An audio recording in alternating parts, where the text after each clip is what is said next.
Hi friends, आपका Prince study point channel पे स्वागत है। आज हम क्लास 12 बिहार बोर्ड 2021 में जो छात्र इकोनॉमिक्स यानी अर्थशास्त्र के एग्जाम देने वाले हैं उनके लिए क्वेश्चन को लेके आए। और हमारे अब 2021 के एग्जाम में बहुत कम समय बचा है, इसीलिए 3 महीने बचे हैं। इसीलिए अब 3 महीने तक सिर्फ VVI ऑब्जेक्टिव क्वेश्चन और सब्जेक्टिव क्वेश्चन ही चलेंगे। आज से हम वीडियो को VVI शुरू कर रहे हैं, तो आज से हम इसमें ऑप्शन नहीं देंगे, डायरेक्ट ही आंसर बोलेंगे। तो चलिए क्वेश्चन को स्टार्ट करते हैं।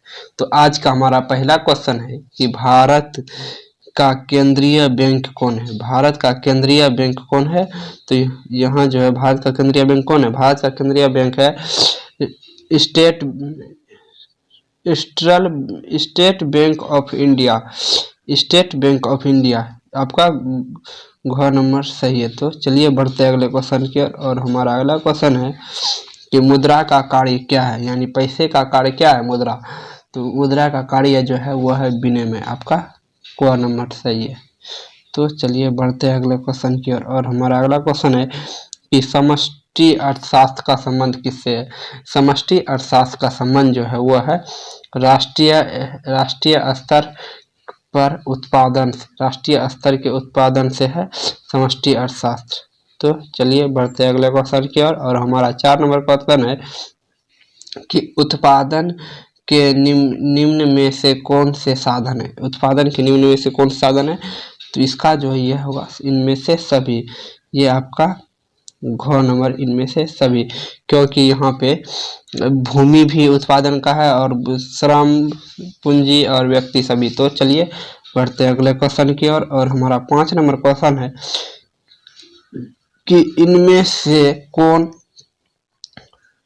अप्रत्यक्ष करता है, यानी इनमें से कौन अप्रत्यक्ष करता है जो हमें यानी उपभोक्ता को पता नहीं चलता है, वह है उत्पादन का शुल्क। उत्पादन का शुल्क नहीं पता चलता है कि वस्तु में कितना उत्पादन लगा है। तो चलिए बढ़ते हैं अगले क्वेश्चन की ओर। और हमारा अगला क्वेश्चन है कि भारत का वित्तीय वर्ष होता है। भारत का वित्तीय वर्ष कौन होता है? यह VVI क्वेश्चन है, यह बहुत बार पूछा जा सकता है।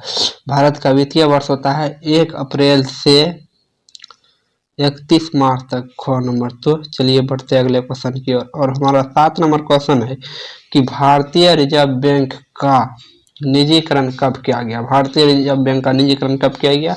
भारतीय रिजर्व बैंक का निजीकरण किया गया 1949 को। आपका घ नंबर सही है। तो चलिए बढ़ते हैं अगले क्वेश्चन की ओर। और हमारा अगला क्वेश्चन है कि विदेशीय विनिमय दर का निर्धारण होता है। विदेशीय विनिमय दर का मतलब है कि एक देश दूसरे देश से जब कोई सामान खरीदता है या बेचता है, उसका निर्धारण कैसा होता है, कैसे होता है? तो इसका होता है मोल जोल के द्वारा, यानी आपका ख नंबर सही है।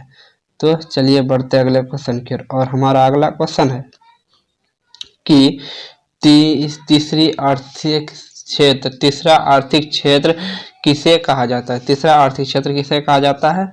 तो तीसरा आर्थिक क्षेत्र जो है वो कहा जाता है व्यापार को, यानी ये ख नंबर।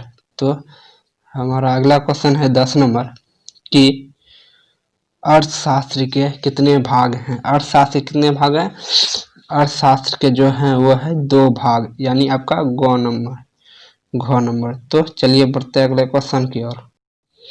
तो 11 नंबर क्वेश्चन है कि इनमें से किसे संसाधन भूमि के अंतर्गत नहीं आता? इनमें से कौन सा संसाधन भूमि के अंतर्गत नहीं आता? तो भूमि के अंतर्गत कौन सा संसाधन नहीं आता? तो वह है क्या? वह है मशीन। आपका ग नंबर सही है, यह भूमि के अंतर्गत नहीं आता है। तो चलिए बढ़ते हैं अगले क्वेश्चन की ओर। और हमारा अगला क्वेश्चन है कि औसत उत्पादन वक्र की आकृति होती है। औसत उत्पादन वक्र की आकृति कैसी होती है? औसत उत्पादन वक्र की आकृति होती है अंग्रेजी अक्षर के U की तरह होता है। अंग्रेजी अक्षर के U की तरह होता है उत्पादन का वक्र। तो चलिए बढ़ते हैं अगले क्वेश्चन की ओर। और हमारा अगला क्वेश्चन है कि सबसे पहले मैक्रोन शब्द का प्रयोग किसने किया था? सबसे पहले मैक्रोन शब्द का प्रयोग किसने किया था? तो इसका क्या आंसर है?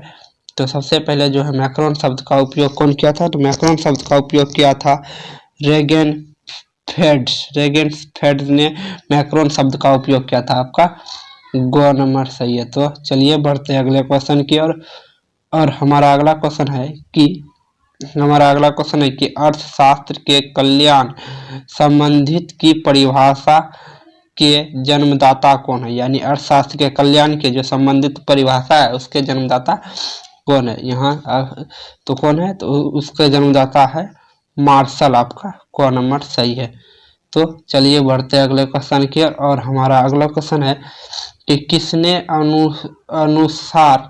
किसके अनुसार अर्थशास्त्र मानव कल्याण का विज्ञान है? किसके अनुसार अर्थशास्त्र मानव का कल्याण का विज्ञान है? तो इसकी परिभाषा किसने दी थी? तो इसका परिभाषा भी दिया था कौन? मार्शल ने ही। आपका क नंबर। तो चलिए बढ़ते हैं अगले क्वेश्चन की ओर। और हमारा अगला क्वेश्चन है कि कम कीमत पर अधिक वस्तु की मांग बढ़ जाता है क्यों? यानी कम कीमत पर वस्तु की मांग क्यों बढ़ जाती है? तो इसका सही आंसर है कि कीमत की कमी हो जाने से क्या होता है? वस्तु की मांग बढ़ जाती है। तो चलिए बढ़ते हैं अगले क्वेश्चन की ओर। और हमारा 17 नंबर क्वेश्चन है कि इनमें से कौन उत्पादित का साधन नहीं है? इनमें से कौन उत्पादन का साधन नहीं है? तो हमारा 17 नंबर जो है इसका इनमें से कौन उत्पादन का साधन नहीं है? तो इसका है मुद्रा यानी पैसा उत्पादन का संबंध नहीं है, जबकि यहाँ पे पूंजी है। तो चलिए बढ़ते अगले क्वेश्चन की ओर। और हमारा 8 नंबर क्वेश्चन है कि अर्थशास्त्र केंद्र समस्या कौन सी? अर्थशास्त्र की केंद्रीय समस्या कौन सी है? तो यहाँ पे अर्थशास्त्र की जो केंद्रीय समस्या कौन है? तो उपयुक्त में से सभी, यानी जितनी भी समस्या होती है अर्थशास्त्र में सब केंद्रीय समस्या ही है। तो चलिए बढ़ते हैं अगले क्वेश्चन की ओर। तो हमारा 19 नंबर क्वेश्चन है कि उपयोगिता का क्रम चक्र का सिद्धांत किसने दिया था? उपयोगिता का क्रम चक्र का सिद्धांत किसने दिया था? तो इसका सिद्धांत दिया था हर्शिक एवं एक्लेन ने। ख नंबर इसका आंसर है ख नंबर 19 का। तो अभी तक अगर हमारे चैनल को सब्सक्राइब नहीं किया तो मेरे चैनल को सब्सक्राइब कीजिए, लाइक कीजिए और कमेंट कीजिए कि आपको अगला वीडियो किस टॉपिक या किस सब्जेक्ट पे चाहिए। तो चलिए आगे बढ़ते हैं। हमारा 20 नंबर क्वेश्चन क्या है? हमारा 20 नंबर क्वेश्चन है कि जब कुल उपयोग अधिक हो जाता है तब सीमांत उपयोग का क्या होता है? यानी कुल उपयोग जितना है वो अधिक हो जाता है तो सीमांत उपयोग क्या होता है? तो यहाँ सीमांत उपयोग क्या होता है? वह धनात्मक हो जाता है। सीमांत उपयोग बढ़ जाता है, यानी अगर जब कुल उपयोग अधिक हो जाएगा, सब चीज का अधिक उपयोग हो जाएगा तो उसका दाम भी तो अधिक हो जाएगा, इसलिए वह धनात्मक होता है। तो चलिए बढ़ते हैं अगले क्वेश्चन की ओर। और हमारा 21 नंबर क्वेश्चन है कि समसीमांतीय उपयोग नियम का दूसरा नाम क्या है? समसीमांतीय उपयोग का दूसरा नाम क्या है? दूसरा नाम है समसीमांतीय उपयोग का दूसरा नाम है प्रतिस्थापित नियम।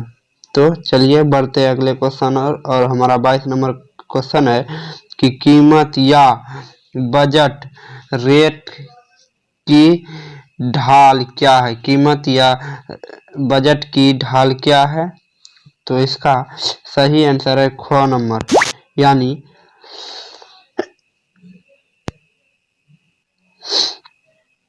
माइनस PY/PX ख नंबर। तो चलिए बढ़ते हैं अगले क्वेश्चन की ओर। और हमारा 21 नंबर क्वेश्चन है कि दीर्घकाल उपयोग फलक का संबंध निम्न में से किससे है? दीर्घकाल उपयोग फलक संबंध निम्न में से किससे है? तो इसका सही आंसर है मांग की लोच से। तो चलिए बढ़ते हैं अगले क्वेश्चन की ओर। और हमारा 24 नंबर क्वेश्चन है कि बाजार मूल्य का संबंध किससे होता है? बाजार का मूल्य का संबंध किससे होता है? तो यहाँ है इसका सही आंसर है सामान्य मूल्य से, यानी ग नंबर। तो चलिए बढ़ते हैं अगले क्वेश्चन की ओर। और हमारा अगला क्वेश्चन है कि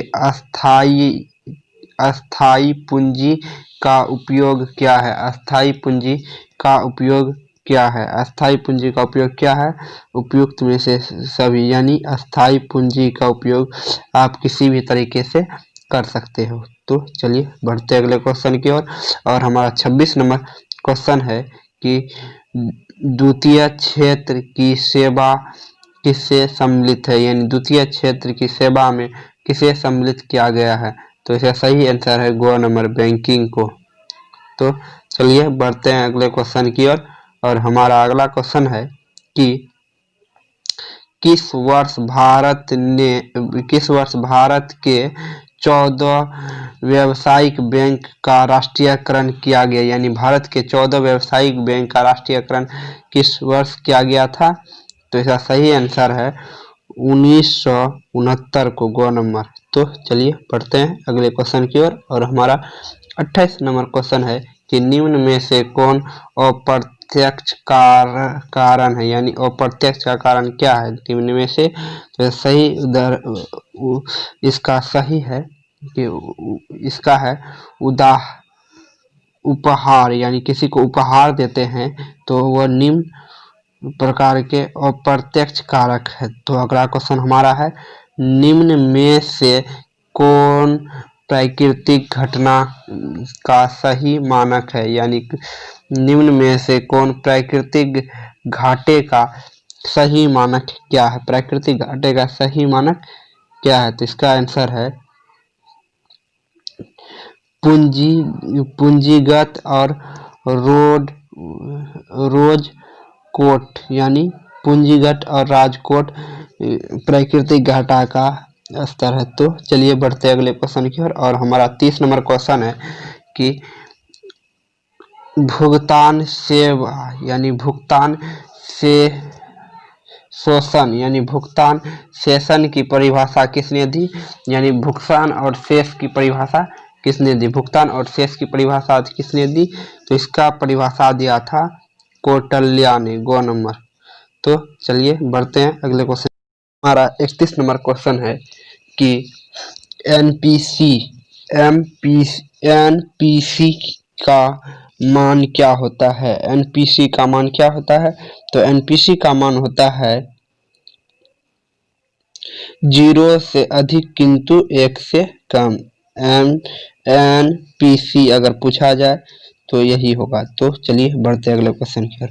और हमारा अगला क्वेश्चन है कि भारत में बैंकिंग क्षेत्र सिद्धांत प्रारंभ कब किया गया? यानी प्रारंभ कब हुआ? भारत में बैंकिंग सिद्धांत प्रारंभ कब हुआ? तो यह है कब प्रारंभ हुआ? तो 1981 को। तो चलिए बढ़ते हैं अगले क्वेश्चन की ओर। और हमारा अगला क्वेश्चन है कि पूर्ण योग्यता में डैश लाभ की प्राप्ति होती है? पूर्ण योग्यता में प्रतियोगिता में डैश की लाभ की पूर्ति होती है? क्या कौन सी लाभ की पूर्ति होती है? तो इसका सही आंसर है सामान्य। तो चलिए बढ़ते हैं अगले क्वेश्चन की ओर। और हमारा अगला क्वेश्चन है कि 34 नंबर क्वेश्चन है कि कीमत किस बिंदु पर निर्धारित होती है? कीमत किस बिंदु पर निर्धारित होती है? तो इसका सही आंसर है ग नंबर। मांग और पूर्ति बराबर जहां होता है वहां कीमत का निर्धारण होता है। तो चलिए बढ़ते हैं अगले क्वेश्चन की ओर। और हमारा 35 नंबर क्वेश्चन है कि फॉर्म के संतुलन का शर्त क्या है? फॉर्म का संतुलन का शर्त क्या है? तो फॉर्म का संतुलन का शर्त है MC बराबर MR, क नंबर। तो चलिए बढ़ते हैं अगले क्वेश्चन की ओर। और हमारा अगला नंबर क्वेश्चन है कि मांग की लोच का मान होता है? मांग की लोच का मान क्या होता है? तो इसका मान होता है पीगू। तो चलिए बढ़ते हैं अगले क्वेश्चन की ओर। और हमारा अगला क्वेश्चन है कि उपयोगिता का गणना वाचक सिद्धांत किसने दिया था? तो इसका सही आंसर है पीगू ने, ख नंबर। तो चलिए बढ़ते हैं अगले क्वेश्चन की ओर। और हमारा अगला क्वेश्चन है कि रोजगार सिद्धांत का संबंध किससे है? रोजगार सिद्धांत का संबंध किससे है? तो इसका सही आंसर है समष्टि अर्थशास्त्र से, क नंबर। तो चलिए बढ़ते हैं अगले क्वेश्चन की ओर। और हमारा अगला क्वेश्चन है कि उत्पादन तकनीक के चयन का अर्थ क्या है? उत्पादन तकनीक के चयन का अर्थ क्या है? क्या इसका अर्थ है कि क्या उत्पादन करे, क नंबर। तो चलिए बढ़ते अगले क्वेश्चन की ओर, जो कि 40 नंबर क्वेश्चन है। हमारा 40 नंबर क्वेश्चन है कि भारत की एक डैश अर्थशास्त्र है। भारत का एक डैश अर्थशास्त्र क्या है? ग नंबर, खुला और बंद अर्थशास्त्र है। तो चलिए बढ़ते हैं अगले क्वेश्चन के। 41 नंबर क्वेश्चन है कि देश के कितने राज्य व्यवस्थित नियम हैं? देश में कितने राज्य व्यवस्थित नियम है? तो कितने हैं?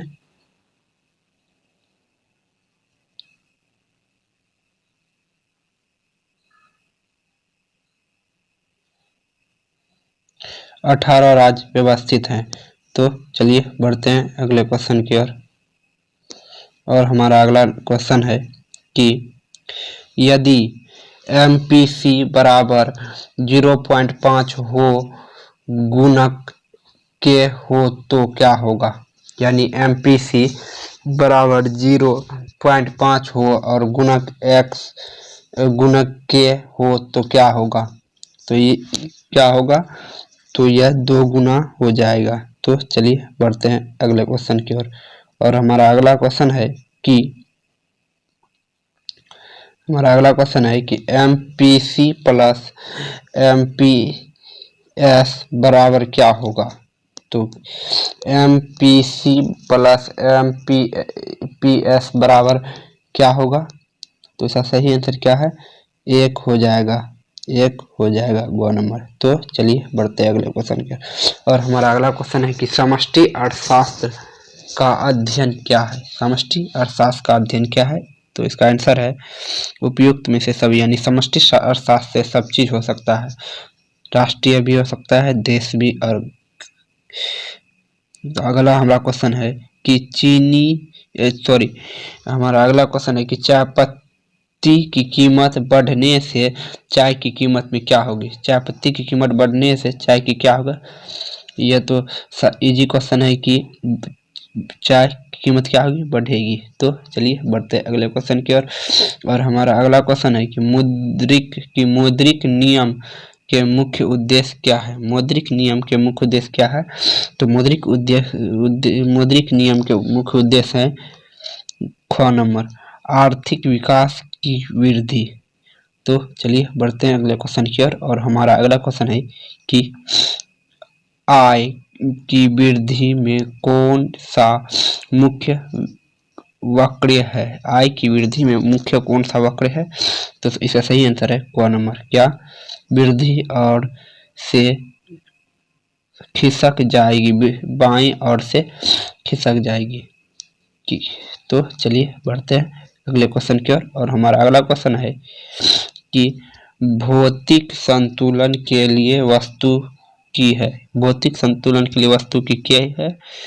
तो इसका सही आंसर क्या है? तो इसका सही आंसर है सीमांत या उपयोग का मूल्य, सीमांत या उपयोग बराबर मूल्य हो जाएगा। तो चलिए बढ़ते हैं अगले क्वेश्चन की ओर, जो कि हमारा 19 नंबर क्वेश्चन है कि जो कि बहुत इजी क्वेश्चन है कि श्रम कितने प्रकार के होते हैं? श्रम कितने प्रकार के होते हैं? श्रम 2 प्रकार के, श्रम 3 प्रकार के होते हैं। तो चलिए बढ़ते अगले क्वेश्चन के, जो हमारा आज का लास्ट क्वेश्चन है कि पेट्रोल की कीमत में वृद्धि होने से गाड़ी की कीमत क्या होगी?